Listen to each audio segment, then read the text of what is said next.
بيكم في اول فيديو في سلسلة شروحات ميت اب انفنتور.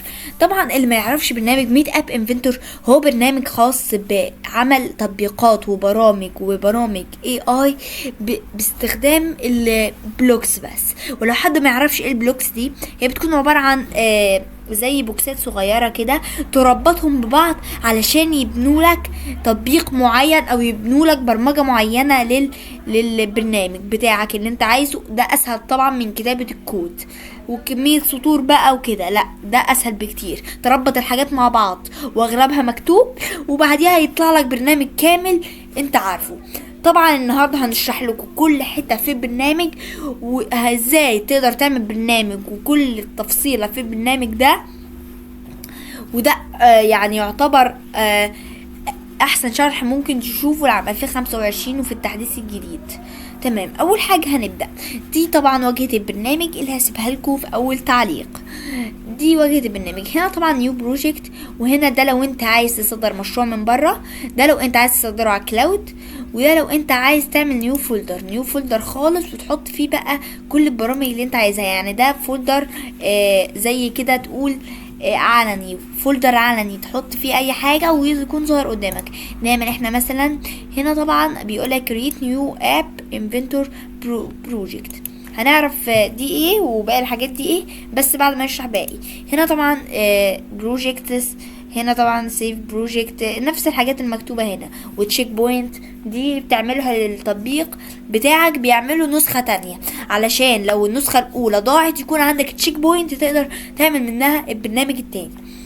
اللي بعده ده كونكت. تقدر ان انت توصل مثلا موبايلك باللاب، واول ما البرنامج تعمل برنامج توصله تدوس على USB دي، هيروح يتوصل بالموبايل بتاعك وهيظهر على الموبايل البرنامج مباشرة وتقدر ان انت تستخدم البرنامج. هنا طبعا الايميوليتر ده اللي هو الاي ستارتر، ده اللي هو بيكون موجود على اللاب بتاعك لو انت منزله. انا طبعا منزله وهعمل لكم فيديو تاني وانتوا ازاي انتوا تنزلوه. اهو هو ده الايميوليتر بتاع الموقع. تمام، هنا طبعا عندنا اخر حاجه الاي اي كومبينيشن يعني او كومبينيون اي حاجه. ده بيكون ان انت بتمسح الرمز ده باستخدام موبايلك من برنامج تبع الموقع ده اسمه ظاهر قدامك اهو على الشاشه.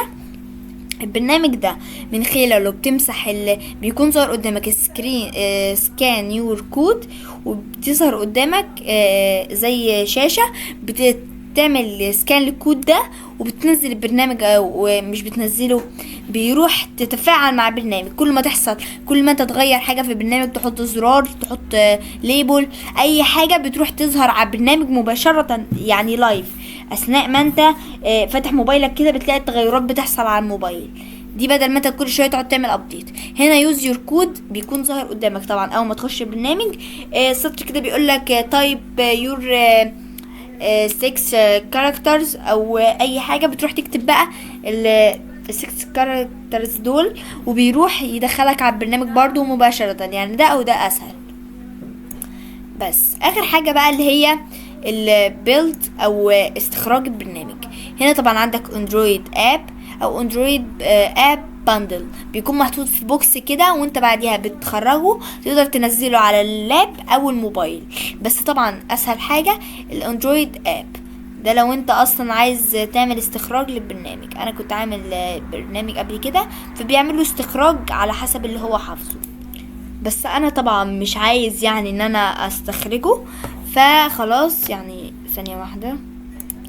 هنا طبعا بعد ما انت بتعمل للبرنامج، بعد ما بتعمله اللي هو بيلد، بيروح يظهر لك هنا يا اما انت تحمل البرنامج على الكمبيوتر بتاعك او على المحاكي على حسب لو انت منزل محاكي، يا اما بيظهر قدامك هنا سكان للكود من على موبايلك وبيدخلك على ويب سايت بتحمل من عليه البرنامج ده على طول تلقائيا، وبيحملوا اي بي كي عندك على الموبايل وانت تروح تحمله بقى. طبعا هتعدي اجراءات الامن عشان هو برنامج الموبايل بيعتبره تهديد، بس انت بتروح تنزله على طول. يعني هو حتى هنا هتلاقي مثلا لللابات القديمه هتلاقي هنا ظاهر لك نوت سكيورتي، بس بعدين بيعمل مع البرنامج لما انت بتستخدمه كتير. بس يعني وهنا طبعا دي السيتنج يعني المعروفة لكل الحاجات وكده. بس وهنا الهيلب واللغة، طبعا في لغات كتيرة وفي منهم العربية اعتقد. بس وهنا اكسبورت والجاليري اللي بتحطها على البرنامج مش لازم. بس وهنا الببلش او البروجكتس اللي انت عايزها تكون علنية لاي حد يخش على الموقع يقدر ان هو يشوفها. وده فعلا اللي احنا هنعمله بعد ما نعمل البروجكت بتاعنا، اللي هنخلي كل الناس اللي بيشوفوا الفيديو دلوقتي يقدروا يخشوا ويتفاعلوا مع البرنامج ويصنعوا فيه وبعدها يوروه لنا كمان. بس فهنبدأ احنا باول بروجكت وهنسميه طبعا لازم بالانجليزي وبدون مسافات.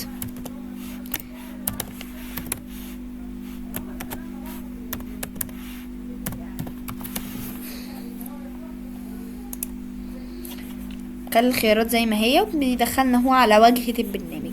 دي بقى اهم واجهة. طبعا هنا بيظهر لك موبايل اندرويد. احسن واحد الصراحة انا بستخدمه يعني هو الواجهة دي. في ناس بتستخدم اي او اس 13 لان هو بيكون موازي بالظبط للموبايل الحقيقي، بس انا هستخدم اول واحدة اللي هي اندرويد 5 بلس ماتيريال. تمام. هنا طبعا دي واجهة البرنامج. هنا دونيت تو اب انفنتور، يعني لو انت عايز تتبرع لهم ده خليه على جنب. هنا دي حجم البرنامج بتاعك لو انت عايز تعمله للتابلت، انت عايز تعمله ده حجم مش طبيعي ده بقى اهم يعني. بس احنا هنخلينا في الموبايل دلوقتي. بس طبعا هنا دي الادوات اللي احنا بنستعملها، اليوزر انترفيس ولايوت ودروينج اند انيميشن وحاجات كتيره وما الى ذلك. وهنا الاكستنشنز دي برضو مهمه خالص، دي بتقدر ان انت تجيب ادوات من بره وادونز. وهنا ليجو دي طبعا حاجات كبيره خالص وكده. وهنا السوشيال حتى انك تقدر تعمل برامج زي الواتساب واكبر بكتير. المهم يعني بس هنا دي الادوات اللي احنا بنستخدمها، بوتون بقى وحاجات وسهله يعني. بس وهنا بقى بيظهر الحاجات الموجوده. انت عندك هنا ايه؟ سكرين 1 بيظهر هنا سكرين 1 بس. عندك هنا اعدادات بقى السكرين 1، الحاجه اللي انت محدد عليها دي اسمها سكرين 1. تقدر ان انت تعدل اسمها حتى تحت كده، تحت خالص تنزل تحت بتلاقي حاجه اسمها تايتل. بتروح تغير الاسم، ممكن نخليها مثلا اي حاجه نسيبها زي ما هي او خلاص نرجع الاسم الخلص. هنا طبعا في خيار اخير اللي هو تايتل فيزيبل، نروح نعمل عليه كده فهو كده اخفى الحاجه اللي هنا، بقى موبايل حقيقي فعلا كأن هو ده البرنامج فعلا اللي ظاهر. ودي علامة الاشعارات بنخليها زي ما هي لان هي فعلا بتكون ظاهرة. وعشان يظهر لنا ازاي هنبدأ من فوق خالص كده. هنا طبعا about screen، لو انت كنت تفعل الخيار اللي تحت ده اللي هو تيتل فيزيبل، فالعلامة الثلاث نقط دول بيكون هو يعني لو الشخص اللي بيستخدم البرنامج داس عليهم بيظهر له حاجه كده اسمها about this application. بيدوس عليها بيروح يظهر له بقى الديسكريبشن او about اللي احنا عاملينه اللي احنا كاتبينه هنا. بس احنا طبعا يعني هنحوشه ومش هنكتب حاجه، ده براحتك انت طبعا. وهنا شو ستاتيوس بار بس احنا هنسيبها زي ما هي بس. وهنا بقى لو هنا طبعا بيحدد لنا بيقول لنا الحاجات اللي انتوا جايبينها دي عايزينها تكون يعني الادوات اللي انتوا هتحطوها في الشاشة دي في السكرين هتكون في النص هنا ولا على الشمال ولا على اليمين. احنا هنخليها مثلا في السنتر في النص.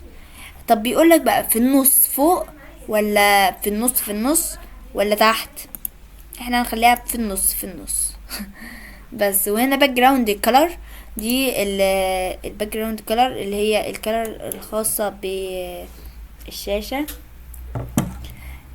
انت طبعا تقدر تختار اي لون بس انا هخليها سادة زي ما هي بس يعني. وهنختار هنا في برضو باك جراوند ايمج، يعني لو انت مش عايز كلر ممكن تختار باك جراوند ايمج، تختار بقى من بره من الكمبيوتر بتاعك او اللابتوب وبتنزل هنا وبتكون دي الايمج بتاعت الشاشة.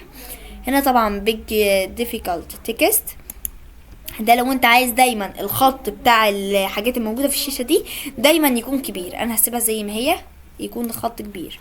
هنا كلوز سكرين انيميشن، انت وانت طالع من السكرينه دي، لو انت طالع بره التطبيق بيروح يعمل انيميشن، زوم، فيد، حاجات زي كده. هو هنا طبعا ظاهر لك كل حاجه. زوم دي يعني لو انت طالع من البرنامج كده بتحس ان هو عمل لبره كده، بيروح يرجع لورا مش عارف يعني فاهمك ازاي هي كده يعني. بس وهنا برضو دي حاجات تانية برضو انيميشنز كتير. انا خليها زوم بس، ودي يعني حاجة ملهاش فايدة. هنا open screen animation، يعني اول ما انت تخش على التطبيق بيروح يعمل زي انيميشن. تخش على التطبيق عادي ولا بيعمل زوم ولا ايه، بيعمل ايه بالظبط؟ انا هخليها طبعا بيعمل زوم. screen orientation، screen orientation. الحركة او التشكيل بتاع البرنامج، انت عايزه يكون طولي كده ولا عايزه يكون هو كده طولي وعمره ما يعني مهما عملت اي حاجة هيفضل البرنامج واقف ثابت. بورتريت يعني البرنامج طول الوقت طولي كده نفس ده، لو قلبت الموبايل او عملت اي حاجة هيفضل زي ما هو برضو. ده لاندسكيب، دي يعني بصوا زي ما انتوا شايفين كده البرنامج هيقلب زي شكل اللعبة كده. احنا هنخليها بورتريت. وهنا السنسور واليوزر، ودي اللي هي ولا حاجة، يقدر اللي يقلب الموبايل بيروح يتقلب معاه، اللي يخليه واقف بيكون واقف كده. انا هخليها بورتريت. وسكرول ايبل، دي بتكون حاجة من هنا كده تقدر تطلع منها من البرنامج على طول. انا هسيبها كده بس. وهنيجي بقى احنا دلوقتي هنخش على الحاجات اللي على الشمال. خلاص الحاجات اللي على اليمين، نخش على الحاجات اللي على الشمال. بس قبل ما نخش على الحاجات على الشمال في عندنا حاجة مهمة جدا هنا. احنا كل القسم اللي احنا فيه ده اسمه ديزاينر. القسم الاهم بقى واللي هو كل حاجة اسمه البلوكس، العقل المدبر. ده بتاع اللي فيه كل البرمجة بتاعة البرنامج، لان اي برنامج بيحتاج برمجة، بيحتاج كود، بيحتاج بلوكس. فالبرنامج ده بيوفر لك اسهل طريقة لعمل البرنامج. جايب لك هنا كل الحاجات اللي انت عايزها وهعملها لك في شكل بلوكس. وتقدر بقى في بلوكس للشاشة لكل الحاجات دي، والوان لو انت عايز تعمل برنامج رسام، مثلا ماس الحاسبة وما الى ذلك، كتير كتير كتير وافكار تانية كتيرة. بس هنروح على ديزاينر وهنبدأ نعمل مثلا واجهة برنامج. مش شرط هنعمل برنامج لان ده شرح، فهنخليها ملوش اسم. طبعا احنا اول بص سحبنا البوتون وحطيناه هنا، ولما جبنا البوتون في النص اهو، احنا طبعا محددين ان اي حاجة تيجي هتتحط في النص هنا. لو جبنا حاجة تانية برضو هتتحط في النص هنا. احنا عايزين واحد بس.